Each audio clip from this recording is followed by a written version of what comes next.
When youth basketball, SJ Moore is certainly one of those players that could easily get himself into a system. And just as I say that, Coach Noy, right on cue, used to play for the Arellano Braves. George Diamante, who also played for them in their last game.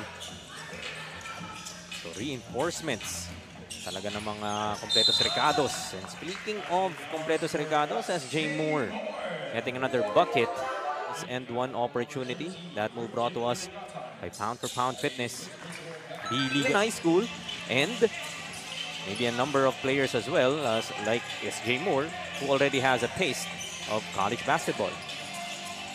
This is Moore knocking down the three-pointer. Napakadali ng basketball para dito kay SJ. In case you're interested, a set of games that we have both on Saturday and Sunday. Might have an opportunity to share the schedule later. We'll go back to Nitura. Loses the basketball. This is Moore. Nababalik pa lang, like you mentioned. Lilipad na naman! Net at top by Guillermo. Again for reporter, Noah.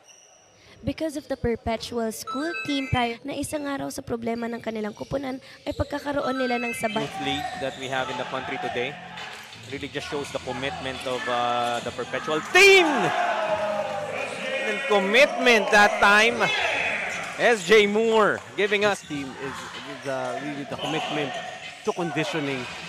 As of course, Coach Doc Cleopas was actually a conditioning coach before he became head coach for the Perpetual Juniors team. Take a look at that SJ Moore. Tomahawk. Not the steak, but the slam. And of course, ang ating floor director once again. Not. Right. Take another look at that slam-a-jamma. SJ Moore taking flight once more for his second slam of this evening. Just effortless. On 21-11, but Balawan doing a better job in the second, trying to still stay in it despite the huge outing para dito kay SJ Moore. A couple of slams that you're seeing here.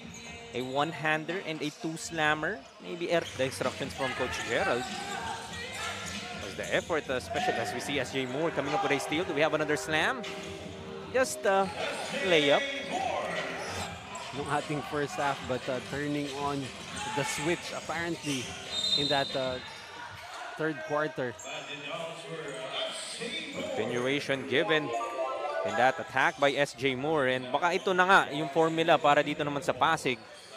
Just go to SJ Moore as he gives us this move brought to us by Pound for Pound. There's no answer for that isolation play, especially in the first half. Guy who has not played very heavy minutes could be the fresh legs that Palawan needs right now. Only has played 8 minutes. Fresh legs baka mo, Coach Noy, as SJ Moore adds to his tally, giving us yet another foul counted move brought to us by Pound for Pound Fitness. B-Liga ready. For Palawan. Completes a three-point play to tie the ball. And we're not even gonna attempt to make the computations and the calculations. We'll just wait for it to get settled. As SJ Moore out, brought to us of course by Nature Spring. Take another look at that move from SJ Moore. Just showing us his talent.